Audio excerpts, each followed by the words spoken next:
নমস্কাৰ সকলোকে স্বাগতম জনাইছো। অসমৰ বিভিন্ন প্ৰান্তত আৰক্ষীয়ে এতিয়া কিছু মানুহৰ বিৰুদ্ধে একশন লৈছে। এতিয়া আৰক্ষীৰ ভাষাত বা সংবাদ মাধ্যমৰ ভাষাত বা চৰকাৰৰ ভাষাত সেইখিনি বাংলাদেশী। এতিয়া বাংলাদেশী মানুহখিনিৰ বিৰুদ্ধে ব্যৱস্থা লৈছে অসম চৰকাৰে। এতিয়া তাৰ পিছত বিভিন্ন দল সংগঠনে বিভিন্ন ধৰণে প্ৰতিক্ৰিয়া দিছে, বিভিন্ন ৰাজনৈতিক নেতাই বিভিন্ন ধৰণে প্ৰতিক্ৰিয়া দিছে। এতিয়া চৰকাৰখনে যেহেতু বাংলাদেশীৰ বিৰুদ্ধে আৰক্ষীয়ে যেহেতু বাংলাদেশীৰ বিৰুদ্ধে অল আউট একশন আৰম্ভ কৰিছে, গতিকে আমি ভাবোঁ কিছু কথা কোৱাৰ প্ৰয়োজন আছে বা কিছু বিষয় আমি মুখ্যমন্ত্ৰীৰ দৃষ্টিগোচৰ কৰিব বিচাৰিছোঁ বা অসমৰ ৰাইজেও কথাখিনি অকণ ভাবি চাম যে উচ্চতম ন্যায়ালয়ত এটা বিশেষ গোচৰ চলি আছে। সেই গোচৰটোৰ অধীনত জাষ্টিছ অকা অৰ্থাৎ ন্যায়াধীশ অকা আৰু ন্যায়াধীশ উজ্জ্বল ভূঞাই শুনানি লৈ আছে। এতিয়া সেই শুনানি অনুসৰি কেন্দ্ৰীয় চৰকাৰে উচ্চতম ন্যায়ালয়ত জনাইছে যে অসমৰ পৰা 13জন বাংলাদেশীক বিতৰণ কৰা হৈছে। যে আপোনালোকে সকলোৱে মনত আছে 2014 চনৰ নিৰ্বাচনৰ পূৰ্বে প্ৰধানমন্ত্ৰী নৰেন্দ্ৰ মোদীয়ে কৈছিল যে 16 মে'ৰ পাছত সকলোৱে তালিটোপোলা বান্ধিব লাগিব, বিদেশীয়ে তালিটোপোলা বান্ধিব লাগিব। এতিয়া তালিটোপোলা বান্ধিবলৈ কোৱাৰ কথাটো দশক পাৰ হোৱাৰ পাছত কেন্দ্ৰীয় চৰকাৰে শেহতীয়াকৈ জনাইছে যে মাত্ৰ 13জন বাংলাদেশীক বিতৰণ কৰা হৈছে। এতিয়া সেই কথাটো আমি এইকাৰণে টানি আনিছোঁ যে বিদেশী বুলি গ্ৰেপ্তাৰ কৰিলে নহ'ব, বিদেশী বুলি প্ৰমাণ হ'ব লাগিব, তাৰ পিছত বিতৰণৰ কথাটো আহিব। এতিয়া 13জন বাংলাদেশীক বিতৰণ কৰিবলৈ পৰা মানে কি, তাত জটিলতা আছে।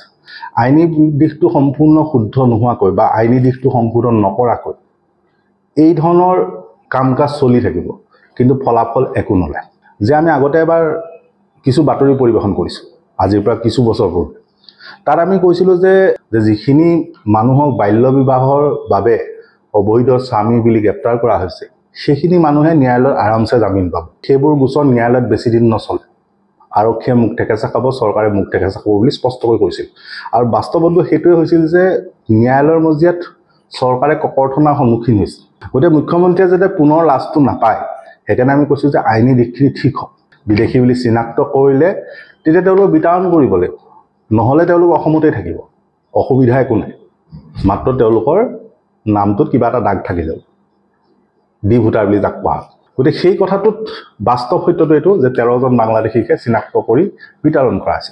এতিয়া সেই ক্ষেত্ৰত উচ্চতম ন্যায়ালয়ত মিনিষ্ট্ৰী অফ এক্সটাৰ্নেল এফেয়াৰ্ছ অৰ্থাৎ যিটো ভাৰতৰ বৈদেশিক মন্ত্ৰালয় আছে, তেওঁলোকে কৈছে যে বিদেশী চিনাক্তকৰণ কৰিলেই নহ'ব বা তেওঁক বিদেশী বুলি প্ৰমাণ কৰিলেই নহ'ব। যিখন ৰাষ্ট্ৰ তেওঁলোকক বিতৰণ কৰিব বিচৰা হৈছে, যে যদি বাংলাদেশী নাগৰিক হিচাপে তেওঁ চিনাক্ত হৈছে, ন্যায়ালয়ে যদি ৰায়দান দিছে যে তেওঁ বাংলাদেশী হয়, তেতিয়া সেই মানুহজনক বিতৰণ কৰিবলৈ বাংলাদেশেও মানি ল'ব লাগিব যে তেওঁ আচলতে বাংলাদেশৰ নাগৰিক হয়। অৰ্থাৎ বাংলাদেশে যেতিয়ালৈকে সেই মানুহজনক নিজৰ দেশৰ নাগৰিক বা বাংলাদেশী নাগৰিক বুলি মানি নলয়, তেতিয়ালৈকে চৰকাৰে বিতৰণ কৰিবই নোৱাৰে। সেই ক্ষেত্ৰত আমি মুখ্যমন্ত্ৰীক আৰু এটা কথা মনত পেলাই দিছোঁ যে তেওঁৰে মহাধিবক্তাই উচ্চতম ন্যায়ালয়ত ফেব্ৰুৱাৰী 4 তাৰিখ 2025 চন এখন শপতনামা দিছে। এতিয়া সেই শপতনামাখন দিয়াৰ পাছত এই দুয়োগৰাকী ন্যায়াধীশে কঠোৰ সমালোচনা কৰিছে অসম চৰকাৰ। চলিত বৰ্ষৰ ফেব্ৰুৱাৰী 4 তাৰিখৰ কথা। সেই শপতনামা দাখিল কৰাৰ পিছত ন্যায়ালয়ে প্ৰশ্ন কৰিছে যে যিখিনি মানুহক বিদেশী বুলি ডিটেনশ্যন কেম্পত ৰখা হৈছে, যিখিনি মানুহক বিদেশী বুলি বন্দী কৰি ৰখা হৈছে, সেইখিনি মানুহক বিতৰণ কৰিবলৈ চৰকাৰে কিবা শুভ সময় বিচাৰি আছে নেকি, পবিত্ৰ সময় বিচাৰি আছে নেকি, অস্পিচিয়াছ টাইম বিচাৰি আছে নেকি, সেই প্ৰশ্নটো কৰিছে। সেইটো ইমিডিয়েটলি অৰ্থাৎ তাৎক্ষণিকভাৱে বিতৰণ কৰিবলৈ এতিয়া চৰকাৰে কিবা পবিত্ৰ সময় অস্পিচিয়াছ সময় বিচাৰি আছে নেকি?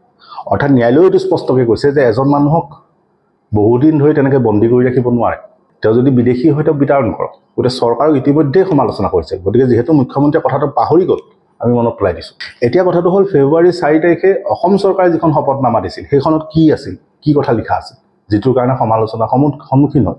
এতিয়া সেই কথাটো আছিল যে অসম চৰকাৰে এখন এফিডেভিট যোগে বা এখন শপতনামা যোগে জনাইছিল যে তেওঁলোকে যাক বিদেশী বুলি বন্দী কৰি ৰাখিছে বা যাৰ বিৰুদ্ধে বিদেশী ন্যায়াধীকৰণত গোচৰ চলি আছে, তেওঁলোকক বিতৰণৰ বাবে যিখন নেশ্যনেলিটি ভেৰিফিকেশ্যন ফৰ্ম থাকে, যে এজন মানুহ যদি বিদেশী হয় তেওঁ কোনখন দেশৰ নাগৰিক, তাৰ বাবে এখন নেশ্যনেলিটি ভেৰিফিকেশ্যন ফৰ্ম থাকে। সেই ফৰ্মসমূহ বৈদেশিক মন্ত্ৰালয়ক অসম চৰকাৰে দিয়াই নাই। সেইটো কথা নিজে স্বীকাৰ কৰিছে অসম চৰকাৰে। তাৰপিছত বিদেশী বিতৰণ কেনেকৈ হ'ব? যে চৰকাৰে মানুহজনক বিদেশী বুলি বন্দী কৰিলে, কৰাৰ পিছত তেওঁৰ প্ৰকৃত পৰিচয়টো তেওঁৰ বাংলাদেশত ক'ত ঘৰ সেইখিনি নজনালৈকে বৈদেশিক মন্ত্ৰালয়ে তেওঁক বিতৰণৰ ব্যৱস্থাটো কৰিব নোৱাৰে।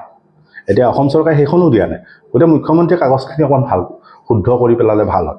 দ্বিতীয় হ'ল দুটা ৰায়দান। প্ৰথমটো হ'ল গুৱাহাটী উচ্চ ন্যায়ালয়ৰ 2019 চনৰ এটা ৰায়দান।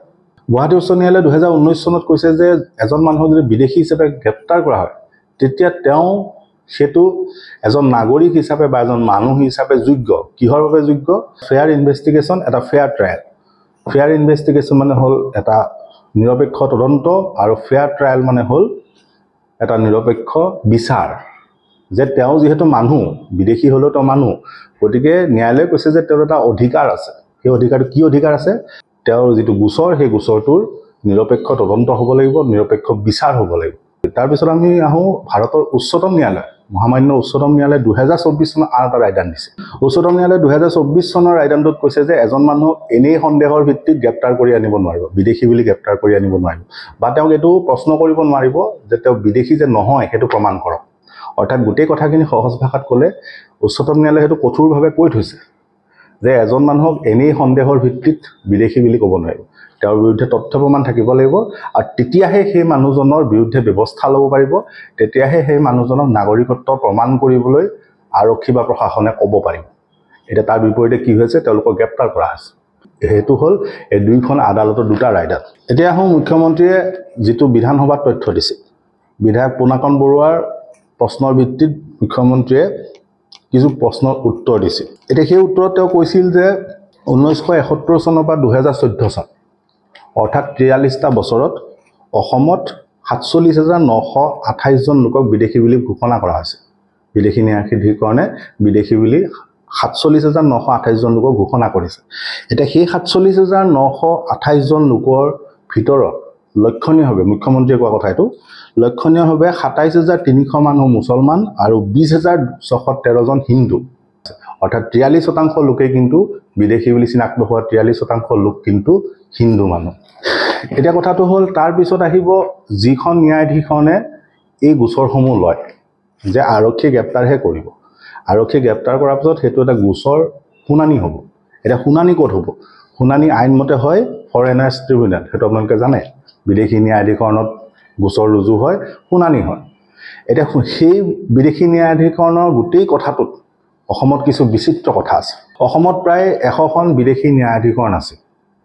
এতিয়া আপুনি জানি আচৰিত হ'ব যে সেই বিদেশী ন্যায়াধীকৰণসমূহ কোৱাচি জুডিচিয়েল, আৰু সেই বিদেশী ন্যায়াধীকৰণসমূহৰ সদস্য চৰকাৰে নিৰ্বাচন কৰে। চৰকাৰে ছিনিয়ৰিটিৰ বেচিছত, জ্যেষ্ঠতাৰ ভিত্তিত অধিবক্তাক বিদেশী ন্যায়াধীকৰণৰ সদস্যৰূপে নিযুক্তি দিয়ে। এতিয়া অসমত থকা 100খন বিদেশী ন্যায়াধীকৰণত 273 জন সদস্য আছে। 100খন মন কৰিব, 100খন ন্যায়াধীকৰণত 273 জন সদস্য আছে, আৰু তাৰে ভিতৰত 173 জনেই কণ্ট্ৰেক্সুৱেল। তেওঁলোক স্থায়ীভাৱে নিযুক্ত নহয়, তেওঁলোক অস্থায়ী নিযুক্তিত আছে। 100 জনকহে স্থায়ীভাৱে নিযুক্তি দিয়া হৈছে। গতিকে বিদেশী ন্যায়াধীকৰণৰ শক্তি সেইটো। তাৰপিছত বিদেশী ন্যায়াধীকৰণে এই মানুহসমূহৰ বিৰুদ্ধে গোচৰ শুনানি লৈ কেনেকৈ তেওঁলোকক বিদেশী হিচাপে ঘোষণা কৰিব? প্ৰথম কথা সেইটো। দ্বিতীয় কথা হ'ল মে' 30, 2022 তথ্য অনুসৰি অসমত 1,34,365টা বিদেশী ন্যায়াধীকৰণত গোচৰ চলি আছে। তাৰ ভিতৰত মাত্ৰ 15,200 গোচৰহে সমাধান হৈছে বা বিচাৰ সম্পন্ন হৈছে, আৰু বাকী 1,19,164টা গোচৰেই বৰ্তমান পেণ্ডিং হৈ আছে বা বিচাৰাধীন হৈ আছে। যে 1,34,000 গোচৰৰ, আমি এটা ৰাউণ্ড ফিগাৰ কৈছোঁ, 1,34,000 গোচৰৰ 1,19,000 গোচৰেই পেণ্ডিং হৈ আছে, বিচাৰাধীন হৈ আছে। অৰ্থাৎ বিদেশী ন্যায়াধীকৰণৰ শক্তি সেইটোহে, কাৰণ সদস্য কম, ট্ৰাইব্যুনেল কম।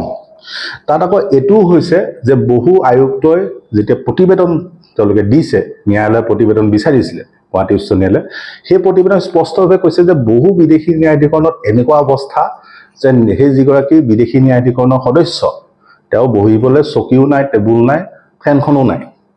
গতিকে তেওঁলোকে শুনানি কেনেকৈ ল'ব? চকী, টেবুল, ফেন একো নাই।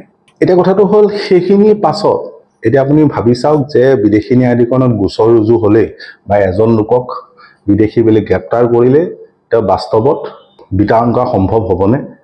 কাৰণ বিদেশী বুলি গ্ৰেপ্তাৰ কৰিলেই নহ'ব, পুনৰ কৈছোঁ তেওঁক বিতাড়নো কৰিব লাগিব। আৰু কিছু কথা আছে যে অসমত এখন NRC হৈছিল, নেশ্যনেল ৰেজিষ্টাৰ অফ চিটিজেন, ৰাষ্ট্ৰীয় নাগৰিকপঞ্জী উন্নীতকৰণ হৈছে।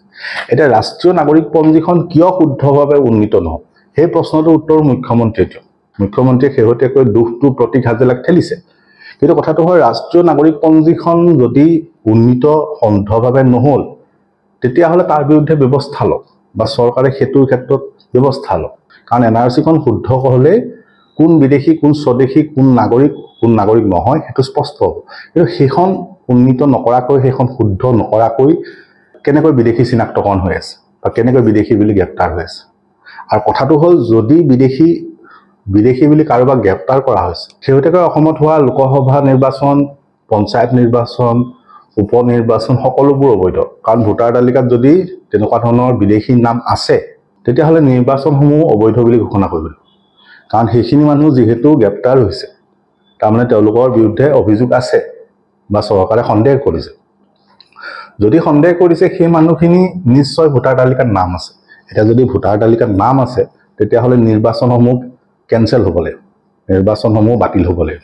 মঙলদৈ লোকসভাৰ অধীনত অসম আন্দোলনৰ পূৰ্বে ভোটাৰ তালিকাক লৈ কি সংঘটিত হৈছে সেইটো আমাৰ মুখ্যমন্ত্ৰীলৈ অনুৰোধ। গতিকে কথাবিলাক দেখাত খুব সহজ, কিন্তু আইনীভাৱে বিষয়বিলাক যথেষ্ট জটিল। গতিকে মুখ্যমন্ত্ৰীয়ে একশ্যন লোৱাৰ পূৰ্বে এই বিষয়সমূহত গুৰুত্ব দি এই বিষয়সমূহতো ব্যৱস্থা লোৱাৰ প্ৰয়োজন আছে। নহ'লে বিষয়সমূহ এনেকৈ থাকিব, মাজে মাজে হৈচৈ হ'ব, বাতৰি হ'ব, মাজে মাজে একশ্যন হ'ব, তাৰপিছত সকলো চন কৰিব। ৰাইজে কথাখিনি ভাবি চাব। ধন্যবাদ।